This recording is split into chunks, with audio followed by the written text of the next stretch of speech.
오늘은 누가복음 5장 27절에서 32절까지를 함께 살펴보겠습니다. 27절에서 32절까지 함께 읽겠습니다. 그 후에 나가사 르이라 하는 세리가 세관에 앉은 것을 보시고 나를 쫓으라 하시니 제가 모든 것을 버리고 일어나 쫓으니라. 르이가 예수를 위하여 자기 집에서 큰 잔치를 하니 세리와 다른 사람이 많이 함께 앉았는지라. 바리새인과 서기관들이 그 제자들을 비방하여 가로되 너희가 어찌하여 세리와 죄인과 함께 먹고 마시느냐. 예수께서 대답하여 가라사대 건강한 자에게는 의문이 쓸데없고 병든 자에게야 쓸데있나니 내가 의인을 부르러 온 것이 아니요 죄인을 불러 회개시키러 왔노라. 가버나움은 로마 군대가 상주에 있을 정도로 중요한 도시였습니다. 북쪽으로는 지중해와 수리아 지방으로, 남쪽으로는 유대와 애굽 지방으로 나아갈 수 있는 길목에 위치하였습니다. 그런 관계로 가버나움을 지나는 간선 도로를 통과하는 상품에 대하여 세금을 부과하고 징수하는 세관이 있었습니다. 당시 이스라엘은 로마의 속국이었습니다. 속국에 대한 로마 정부의 조세 정책은 매년 정해진 부과 금액을 각 지역에 할당하고 그 지역에서 세금을 징수하는 권리를 최고 입찰자에게 팔았습니다. 징수 권리를 획득한 사람이 할당된 금액 이상을 납세자들에게 부과하여도 납세자들은 그것을 알 길이 없었습니다. 이런 약점을 악용하여 세리들이 치부하였습니다. 묵인된 부정축제입니다. 그래야 당시 세리는 유대 사회에서 가장 미움을 받는 대상이었습니다. 동족으로부터 내국노, 변절자, 반역자로 간주되었습니다. 세금에는 고정세와 의무세가 있었습니다. 고정세는 인도세, 토지세, 소득세가 있습니다. 인도세는 14세에서 65세까지 모든 남자에게와 12세에서 65세까지 모든 여자에게 부과되었습니다. 의무세는 주요 도로와 항만과 시장 사용료가 있고 집마차의 바퀴와 마차를 끄는 동물, 상품의 수출입에 부과하는 세금이 있습니다. 두 종류의 세리가 있습니다. 집집마다 돌아다니면서 인두세 등을 징수하는 세리가 있고 세관에 근무하면서 통관세 등을 부과 징수하는 세리가 있습니다. 본문에 등장하는 레위는 후자에 속한 일을 한 것 같습니다. 예수께서 중풍병자를 치유하신 후에 그곳을 떠나 길을 가시다가 한 세리가 세관에 앉아 있는 것을 보셨습니다. 레위라는 이름을 가진 세리라고 기록되었습니다. 당시 유대인 중에는 히브리어로 부르는 이름과 함께 헬라어로 부르는 이름도 있었습니다. 레위의 헬라식 이름은 마태입니다. 그는 예수님의 12제자 중에 하나가 되었고 훗날 마태복음을 기록하였습니다. 예수께서 레위에게 나를 따라오너라 하셨습니다. 그가 모든 것을 버려두고 일어나서 예수님을 따랐습니다. 예수님의 부르시면 거부할 수 없는 권위가 있었던 것은 물론이지만 레위가 예수님의 부름에 즉시 따르게 된 동기가 있었던 것입니다. 그는 평소에 메시아를 고대하는 사람이었을 것입니다. 그러다 보니 예수님에 대한 소문을 듣고 뜨거운 관심을 갖기 시작했습니다. 예수님에 관한 정보가 그에게 누적되면서 드디어 그는 세관에서의 일을 그만두고 예수님을 따라 나서고 싶은 소원을 갖게 되었습니다. 예수께서 그날 레위를 처음 보았는지 혹은 전날에 세관을 지나면서 몇 번 더 보았는지는 알 수 없습니다. 예수님이 세관을 지날 때면 레위가 세관 입구로 나와서 예수님을 유심히 바라보다가 눈이 마주친 일이 있었을지도 모를 일입니다. 그 순간 예수님은 레위의 심중을 읽으셨을 것입니다. 그러나 아직은 그를 부를 때가 아니라고 판단했었는데 오늘은 달랐습니다. 예수님이 그를 유심히 보셨습니다. 본문에 보시고라고 번역된 원어의 원형은 사물을 관심을 가지고 주의 깊게 응시하며 관찰하는 것을 의미하는 동사입니다. 레위의 태도와 눈빛이 마치 예수님 나를 불러주세요, 주님을 따르는 제자가 되고 싶어요 라고 호소하는 것 같았을 것입니다. 이를 간판 예수께서 나를 따라오너라 하시니 그가 즉시 모든 것을 버려두고 따라 나섰던 것입니다. 마치 기다리기라도 한 듯 반응하였습니다. 출탁동시라는 사자성어가 있습니다. 소리, 줄, 쫄탁, 한 가지 동, 때, 시입니다. 병아리가 부화될 때 알 속에서 작은 부리로 미약하게 껍질을 쪼는 소리를 내면 알을 품은 어미 닭은 그 소리를 알아듣고 같은 곳을 큰 부리로 톡 쪼아줍니다. 드디어 알껍데기가 끼어지고 병아리가 나옵니다. 알 속의 병아리가 바깥 세계로 나가기 위해 애씀이 없는데 어미 닭이 알을 쪼면 나올 때가 되지 않으면 병아리는 죽음에 이르게 됩니다. 예수는 매사를 정확한 때 확실하게 일을 행하셨습니다. 시행착오라는 말이 예수님에게는 해당되지 않습니다. 예수는 경건한 소원을 가지고 이를 사모하고 갈망하는 사람들을 눈여겨보십니다. 그리고 가장 적절한 때 응답하십니다. 28절에는 저가 모든 것을 버리고 일어나 쫓으니라 하였습니다. 우리의 이러한 길단은 결코 쉽지 아니한 것입니다. 안정되고 수입이 많은 직업을 미련 없이 버리고 일어나 주님을 따랐습니다. 29절에는 레위가 예수를 위하여 자기 집에서 큰 잔치를 하니 세리와 다른 사람이 많이 함께 앉았는지라라고 기록되었습니다. 레위는 예수님의 부르심을 바른 기쁨과 감사한 마음으로 인하여 예수님을 집으로 초청하여 큰 잔치를 베풀었습니다. 동료 세리들과 많은 사람들을 초청하였습니다. 자신이 예수님의 부르심을 바른 사실을 되도록 널리 알리고 싶었습니다. 그리고 최소한 자신이 잘 아는 사람들이 예수님을 가까이서 뵙고 말씀을 듣도록 하고 싶었던 것입니다. 이를 볼 때 그가 모든 것을 버려두고 예수님을 따른 것은 단지 예수님의 권위에 압도되어 주님을 따르게 된 것만이 아니라 내심 바랐던 일이었다는 것이 분명합니다. 성도 여러분 중에는 성인이 된 후에 예수를 영접한 분들이 있을 것입니다. 죄책으로 인한 고달픔과 삶의 허무와 무의미로 인한 짓눌림이 그래도 예수 안에서 다 해결된 것을 깨닫게 된 날이 있을 것입니다. 그날 여러분이 주위 사람들을 불러 모아 잔치를 하고 싶은 심정을 가져본 적이 있습니까? 어렸을 때부터 예수를 믿어온 분들은 자신이 그리스도인이 된 행복을 실감할 때가 많이 있었을 터인데 다른 사람들을 초대하여 이를 알리고 그들을 또 복음의 은총 안으로 인도하려고 하여 보았습니까? 여러분의 교회에서 재직으로 혹은 각 부서에서 주님을 섬겨 헌신하도록 부름받았을 때 주님을 향한 기쁨과 감사를 표현해 보았습니까? 레위의 과단성과 적극성을 띤 신앙적 태도는 모범적이며 참으로 감동적입니다. 30절에는 바리새인과 저희 서기관들이 그 제자들을 비방하여 가로되 너희가 어찌하여 세리와 죄인과 함께 먹고 마시느냐라고 기록되었습니다. 바리새인과 서기관들이 등장하는 것은 예상 밖입니다. 아마도 그들은 레위의 집으로 사람들이 모여드는 것을 알고 무슨 일인가 하여 와서 동정을 살피고 있었을 것입니다. 현장을 확인한 그들은 모인 사람들이 세리들 그리고 그들이 판단할 때 죄인으로 분류되는 사람들인 것을 알았습니다. 예수님과 제자들이 이런 부류의 사람들과 식사 자리에 동석한 것을 보고 수군거리며 비난했습니다. 죄인들과 함께 식사하는 것은 그들과 교제하는 것을 의미하기 때문입니다. 바리새인과 서기관들은 자신들은 율법을 배우고 가르치며 행하는 의인이라고 자부하였습니다.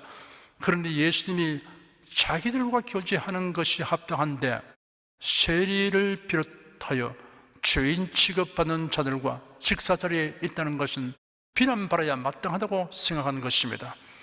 그들은 사람을 판단하는 기준이 성경에 기록된 율법이라고 생각하지만 사실은 성경의 율법과 예언을 왜곡되게 해석하고 있기 때문에 판단 기준이 그릇되었습니다.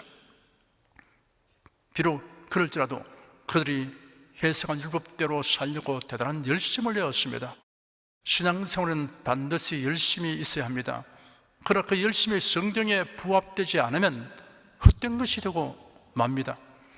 사도 바울이 이를 예리하게 지적하였습니다. 형제들아, 내 마음에 원하는 바와 하나님께 구하는 바는 이스라엘을 위함이니 곧 저희로 구원을 얻게 함이라.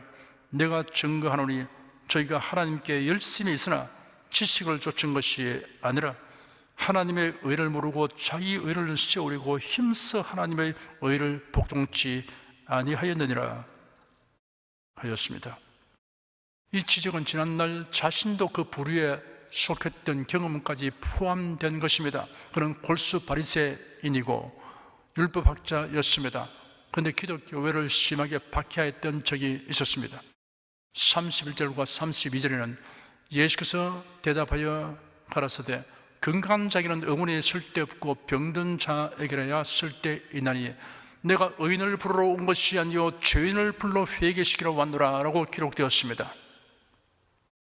죄인들과 함께 식사하는 예수님과 제자들을 향하여 비난하는 바리새인과 서기관들에게 예수께서 일침을 가하는 대답을 하신 것입니다. 복음의 핵심이 되는 매우 중요한 두 부분을 언급하셨습니다. 건강한 자에게는 의원이 쓸데없고 병든 자에게라야 쓸데있다라고 말씀하셨습니다. 의원은 구세주를 의미합니다. 병든 자는 죄인들을 의미합니다. 그러면 건강한 자가 누구입니까? 의인을 의미합니다. 그런데 바리새인과 서기관들은 의인이 아닙니다. 스스로 의인이라고 생각하는 자들입니다. 착각하고 오해한 것입니다. 자기들이 정한 기준에 의하여 판단한 자칭 의인들입니다. 인류의 조상 아담은 하나님의 명령을 거역하고 선악과를 따먹음으로 범죄자가 되었습니다. 인간의 본성에 죄가 들어왔습니다. 그리하여 후손들은 모두 죄성을 가진 죄인으로 출생합니다. 바리새인도 서기관도 예외가 아닙니다. 그러므로 사실상 건강한 자, 즉 의인이 없습니다. 로마서 3장에 의인은 없나니 하나도 없다고 하였으며 모든 사람이 저를 범하였으며 하나님의 영광에 이르지 못한다 하였습니다. 내가 의인을 부르러 온 것이 아니요 죄인을 불러 회개시키러 왔다는 말씀에 메시아이신 예수님이 세상에 오신 목적이 명시되어 있습니다. 여기서 핵심 단어는 회개입니다. 성경의 중심 메시지는 구원의 복음이며 또한 천국 복음입니다. 구원과 천국은 회개하는 자에게 주시는 하나님의 은혜입니다. 윤리와 도덕, 철학과 사상, 학문과 종교, 자성과 선행으로는 구원과 천국을 얻을 수 없습니다. 오직 성경에서 말하는 회개 없이는 구원을 얻을 수 없고 천국에 들어가지 못합니다. 그러므로 회개에 관하여 바른 이해와 실천이란 더없이 중대합니다. 모든 사람은 회개에 관한 성경적 개념을 확실하게 알아야 합니다. 이는 아무리 강조해도 지나치지 않습니다. 회개를 몇 단계로 나누는 것은 부질없는 일입니다. 혼란을 줄 뿐입니다. 회개는 두 종류로 구분됩니다. 첫째는 불신자에게 요구되는 회개입니다. 이는 구원을 얻고 천국에 이르게 하는 회개입니다. 우리나라의 교회가 세워지던 초기에 크게 활약했던 인물 중에 최봉석 목사님이 있습니다. 1869년 평양에서 출생하였고 33세 때 예수님을 영접하였으며 45세 목사가 되어 86개의 교회를 세웠습니다. 최봉석 목사님의 전도 메시지는 매우 간단했습니다. 예수 천당, 이 두 마디입니다. 그의 외친 메시지는 예수님을 본받은 것입니다. 예수께서 공생애를 시작하시면서 전판 메시지는 회개하라, 천국이 가까웠다입니다. 예수님의 제자들도 나가서 회개하라, 천국이 가까웠다라고 외쳤습니다. 성경이 말하는 구원의 핵심은 천국입니다. 천국에 들어가려면 죄사함 받아 의롭게 되고 영생을 얻어야 합니다. 죄사함 받아 의롭게 되고 영생을 얻으려면 회개해야 합니다. 예루살렘 성전의 미문 앞에 앉아 구걸하는 안전무기를 베드로가 예수 그리스도의 이름으로 일으킨 사건으로 인해 모여든 군중들을 향하여 베드로가 외치기를 너희가 회개하고 돌이켜 너희 죄 없이 함을 받으라 하였습니다. 죄 사함을 얻게 하는 회개라는 말은 예수님이 친히 하신 말씀입니다. 예수님이 십자가에 못 박혀 죽으시고 장사한 지 사흘 만에 부활하셨습니다. 부활하신 예수께서 제자들이 모여있는 방에 호련히 나타나셨습니다. 예수께서 그들 가운데 서서 너희에게 평강이 있을지어다 라고 말씀하셨습니다.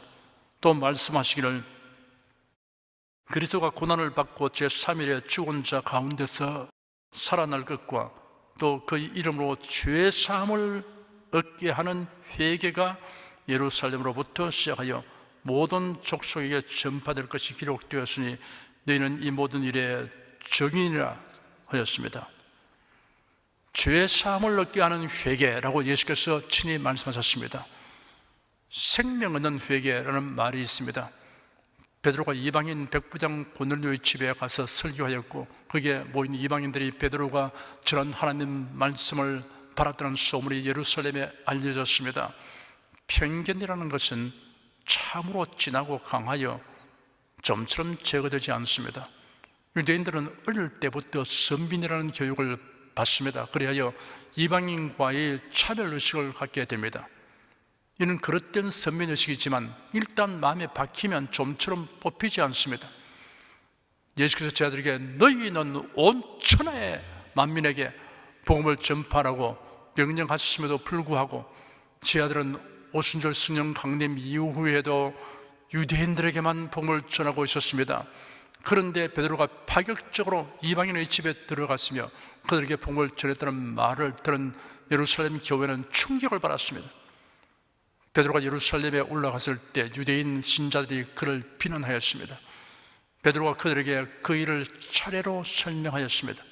하나님께서 환상으로 그에게 보이셨고 이방인 백부장에게는 천사들을 보내어 지시하신 사실과 그가 복음을 전할 때 그곳에 모인 사람들에게 성령이 임하여 그들이 방언을 말하며 하나님을 높인 사실을 말했습니다. 그런 다음 끝맺기를 내가 말하기를 시작할 때 성령께서 처음 우리에게 내리시던 것처럼 그들에게 내려오셨습니다. 그때 나는 요한은 물로 세례를 주었으나 너는 성령으로 세례를 받을 것이다 라고 하신 주님의 말씀이 생각났습니다. 하나님께서 우리가 주 예수를 믿을 때 우리에게 주신 것처럼 그들에게도 동일한 선물을 주셨는데 내가 누구라고 감히 하나님을 거역할 수 있었겠습니까? 하였습니다. 그들이 이 말을 듣고 잠잠하여 하나님께 영광을 돌리며 말하기를 그렇다면 하나님께서 이방인에게도 생명 얻는 회개를 주셨도다 하였습니다. 생명 얻는 회개라고 표현하였습니다. 여기서 생명이란 새 생명이며 영생을 의미합니다. 이것이 성령에서 회개를 죄 사함을 얻게 하는 회개, 생명 얻는 회개라고 정의하였습니다. 그렇다면 어떻게 하는 것이 회개입니까? 라는 질문이 따르게 됩니다. 그 대답이 예수님이 외치신 말씀에 있습니다. 때가 찼고 하나님 나라가 가까웠으니 회개하고 복음을 믿으라 하셨습니다. 여기서 회개하라는 말과 복음을 믿으라는 말을 연결하여 말씀하셨습니다. 복음을 믿는 것이 회개입니다. 죄사함을 얻게 하는 회개이며 영생을 얻게 하는 회개입니다. 그럼 복음이 무엇이냐라는 질문이 생깁니다. 예수 그리스도가 곧 복음입니다. 좀 더 풀어서 설명하자면 예수 그리스도께서 우리 죄를 대속하시려고 세상에 오셔서 십자가에 못 박혀 죽으시고 부활하시다는 소식이 복음입니다. 이러한 복음을 믿는 것이 회개입니다. 죄 사함을 얻게 하는 회개이며 영생은 회개입니다. 다시 말하면 예수 그리스도를 믿고 영접하는 것이 죄 사함을 얻게 하는 회개이며 영생을 얻는 회개라는 말씀입니다. 국어 사전에는 회개를 이전의 잘못을 뉘우치고 고침이라고 풀이하였습니다. 이런 식의 회개로는 구원을 얻지 못합니다. 천국에 들어가지 못합니다. 죄사함을 얻지 못합니다. 영생을 얻지 못합니다. 성찰하여 반성하는 태도를 회개라고 하지 않습니다. 죄를 깨닫고 뉘우쳐 가슴을 치고 통곡하는 것은 회개할 때 수반되는 행동일 수도 있지만 그런 행위를 회개라고 하지 않습니다. 예수님과 무관한 인간의 행위는 그 무엇도 회개가 아닙니다. 구원에 이르게 하지 못합니다. 예수 그리스도는 우리의 죄를 대속하신 구세주입니다. 누구든지 예수 그리스도를 믿으면 구원을 얻게 됩니다. 이것이 복음이며 이 복음을 받아들이며 믿는 것이 회개입니다. 죄사함 얻게 하는 회개입니다. 영생 얻는 회개입니다. 천국에 들어가게 하는 회개입니다. 기이한 것은 사람들 중에는 자기 성찰과 반성은 부지런히 하면서 회개하는 것은 거부합니다. 수양하고 도를 닦는 것은 좋게 여기면서 회개하는 것은 싫어합니다. 심지어 자기 몸을 괴롭게 하는 고행은 하면서도 회개하는 것은 배척합니다. 요한계시록에는 역사의 종말에 사람들이 하나님의 징벌을 바라면서도 회개하기를 거부하고 여전히 우상을 섬기며 하나님을 회방하는 장면들을 보여줍니다.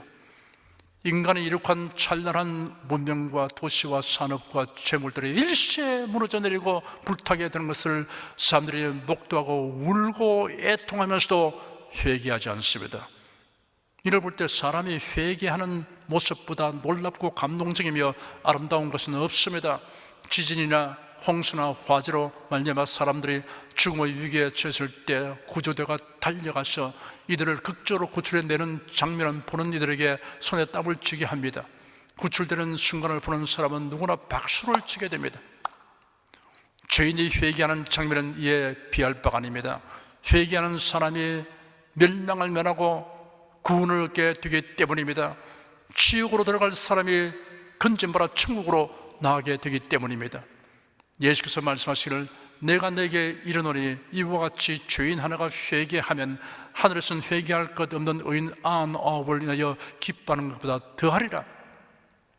내가 내게 이르노니 이와 같이 죄인 하나가 회개하면 하나님의 사자들 앞에 기쁨이 되느니라 하였습니다. 둘째는 신자에게 요구되는 회개입니다. 하나님의 사랑과 능력 안에서 살아가게 하는 회개입니다. 구원받기 위한 회개가 아니라 구원받은 자가 되었기 때문에 하는 회개입니다. 구원받은 자가 일생 동안 행하게 되는 회개입니다. 이런 회개는 마음과 생활 태도를 바꾸는 것을 말합니다. 방향 전환을 하는 것을 의미합니다. 성도들에게 요구되는 회개를 몇 가지로 대별할 수 있습니다. 첫째, 일상 풍조를 분별 없이 따라서 행하는 것을 회개해야 합니다. 로마서 12장 2절에 너희는 이 세대를 본받지 말고 오직 마음을 새롭게 함으로 변화를 바라 하나님의 선하시고 기뻐하시고 온전하신 뜻이 무엇인지 분별하도록 하라 하였습니다. 많은 사람들이 행한다고 그것이 옳거나 좋은 것이라고 단정할 수 없습니다. 오래된 관습은 충분히 검증된 것이니 다 좋은 것이다 라고 여길 것이 아닙니다. 그렇다고 세상 사람들의 관습, 유행, 오락, 생활 방식을 무조건 배격하라는 것이 아닙니다. 신앙생활에 방해되는 것은 멀리하거나 조절해야 할 것입니다. 여러분이 어떤 사람을 깊이 사귈 것인가 아닌가를 어떻게 판단합니까? 그 사람을 사귈수록 주님에 대한 사랑과 신앙생활의 열정이 식어지고 믿음이 나약하게 되느냐, 또는 하나님에 대한 사랑이 뜨거워지고 신앙생활의 열정이 더해지느냐를 감안하여 조절해야 합니다. 성도들에게는 판단 기준이 있습니다. 그것이 하나님의 선하시고 기뻐하시고 온전하신 뜻에 합당한지 살펴서 취사 선택해야 할 것입니다. 둘째, 빛의 열매가 없는 것을 회개해야 합니다. 에베소 5장 8절과 9절에 너희가 전에는 어둠이더니 이제는 주 안에서 빛이라 빛의 자녀들처럼 행하라. 빛의 열매는 모든 착함과 의로움과 진실함에 있느니라 하였습니다. 자기 뜻을 이루기 위해 남에게 손해를 끼치고 억울하게 하는 것을 착한 일이라고 할 수 없습니다. 빛의 자녀들이 행할 일이 아닙니다. 불의를 행하거나 불의한 자를 돕는 일은 빛의 열매가 아닙니다. 속여서 남에게 피해를 입히는 행위 역시 빛의 열매가 아닙니다. 만약 그런 행위를 두둔하거나 그런 행위를 하는 사람 편에 가담하였다면 회개해야 합니다. 빛의 자녀는 불의를 기뻐하지 않으며 진리와 함께 기뻐합니다. 그로 인하여 겪게 되는 고통과 손실을 개의치 않고 감내합니다. 셋째, 세월을 낭비하는 것을 회개해야 합니다. 에베소 5장 15절 16절에 그런 적 너희가 어떻게 행할 것을 자세히 주의하여 지혜 없는 자같이 말고 오직 지혜 있는 자같이 하여 세월을 아끼라 때가 가니라 하였습니다. 하는 일 없이 시간을 보내는 사람에겐 지루한 날들이지만 할 일이 많은 사람에게는 붙들어 매고 싶은 날들입니다. 세월은 머무름이 없습니다. 유수와 같이 쉬지 않고 흘러갑니다. 사람의 한평생은 그리 길지 않습니다. 세월을 아끼라는 말씀은 세월을 잘 활용하라, 기회를 선용하라는 뜻이 있습니다. 이 세상에 사는 기간은 주님의 일에 힘쓸 수 있는 기회입니다. 하나님께서는 우리를 구원하여 천국에 들어가게 하실 뿐 아니라 최후의 심판 때 칭찬과 상급을 주시고 주님의 즐거움과 영광에 참여하도록 하여 주십니다. 각 사람이 일한 대로 갚아 주신다고 하였습니다. 전도하는 일에 힘써야 할 것입니다. 성도를 위해 봉사하는 일에 힘써야 할 것입니다. 주님의 이름으로 자신이 가진 것을 드리고 베풀어 주는 일에 힘써야 할 것입니다. 성경은 이런 일을 가리켜 주님의 일이라고 하였습니다. 고린도전서 15장 58절에 그러므로 내 사랑하는 형제들아 견고하며 흔들리지 말며 항상 주 일에 더욱 힘쓰는 자들이 되라. 이런 너희 수고가 주 안에서 헛되지 않은 줄을 알미니라 하였습니다. 모든 일은 주님의 일을 잘하기 위한 수단이 되어야 합니다. 그것이 목적이 되면 죽도록 열심히 일하여도 결국은 주님의 일이 아니라 자기 일이 되고 맙니다. 열심히 살고도 사실은 세월을 낭비한 것이 되고 맙니다. 여러분이 혹 이렇게 행하고 있다면 회개해야 합니다. 넷째, 하나님의 뜻대로 행하지 아니한 것을 회개해야 합니다. 하나님의 뜻을 알기 원하여 우리는 금식하며 기도하기도 합니다. 그런데 이미 계시된 하나님의 뜻은 무시하는 경향이 있습니다. 하나님의 뜻이 명백하게 계시된 말씀을 하나 소개해 드리겠습니다. 데살로니가 전서 5장 16절에서 18절입니다. 항상 기뻐하라, 쉬지 말고 기도하라, 범사에 감사하라. 이는 그래도 예수 안에서 너희를 향하신 하나님의 뜻이니라 하였습니다. 이는 모든 성도들이 실천해야 할 하나님의 뜻이라고 명확하게 명시하셨습니다. 성도라면 이를 실천할 수 있습니다. 실천할 수 있는 충분한 이유들을 가지고 있습니다. 하나님께서 그 이유들을 주셨습니다. 항상 기뻐하고 쉬지 말고 기도하며 범사에 감사하면서 살면 그것이 지혜롭고 옳았다는 것을 언젠가 하나님께서 증명하여 주실 것입니다. 성도이면서도 기쁨이 없다면 회개해야 합니다. 성도이면서도 기도하지 않는다면 회개해야 합니다. 성도이면서도 범사에 감사하지 않는다면 회개해야 합니다. 요약하여 정리해 드리겠습니다. 회개란 무엇인가에 대하여 성경적인 개념이 정리되어 있지 않으면 사이비 이단들에게 미혹받기 쉽습니다. 혹은 정죄의식을 벗지 못하게 되고 구원의 확신을 갖지 못하게 됩니다. 불신자들이 구원을 얻기 위해 반드시 해야 할 회개는 예수 그리스도만이 구세주심을 믿고 영접하는 것입니다. 진정으로 회개한 사람은 예수를 영영히 떠나지 않습니다. 어떤 상황에서도 예수를 떠나가지 않습니다. 우상을 섬기거나 종교 다음주의자가 되지 않습니다. 만일 그런 일을 한다면 그 사람은 진정한 회개를 하지 아니한 사람입니다. 무늬만의 그리스도인, 무늬만의 목사이지 실상은 아닙니다. 신자들이 일생 동안 해야 하는 회개란 성도다운 삶을 살기 위한 회개입니다. 우리가 육신을 가지고 살아가는 동안에는 늘 부족하고 연약하여 마음에는 원하면서도 행하지 못하여 탄식하게 됩니다. 그러므로 성령님의 도우심을 간절히 구하며 빛의 자녀답게 성도답게 살기를 부단히 힘써야 합니다. 이것이 신자가 행하는 회개입니다. 이 설교를 듣는 여러분 중에 아직 예수 그리스도를 믿지 않는 분들은 지금 예수를 믿고 영접하는 회개를 하여 죄 사함 받고 영생을 얻으며 천국 백성이 되십시오. 그리스도인이 된 여러분은 항상 자신을 돌아보아 그리스도인답지 못한 마음가짐과 생활 태도를 고치는 회개를 하여 신앙생활의 향상과 진보를 이루시기를 축원합니다. 기도하겠습니다. 허다한 사람들이 반성과 뉘우침과 자책과 성찰 그리고 선한 행실이 구원 얻는 회개라고 오해하고 있습니다. 자신이 죄인임을 알고 예수를 자신의 구주로 믿고 영접하는 것이 구원 얻는 회개, 영생 얻는 회개라는 진리를 깨닫지 못하고 있습니다. 또한 성도들의 회개는 성도다운 삶을 살기 위한 회개라는 사실을 명확하게 알지 못한 증거로 구원받은 확신을 표명하는 데 주저하는 신자들이 들어있습니다.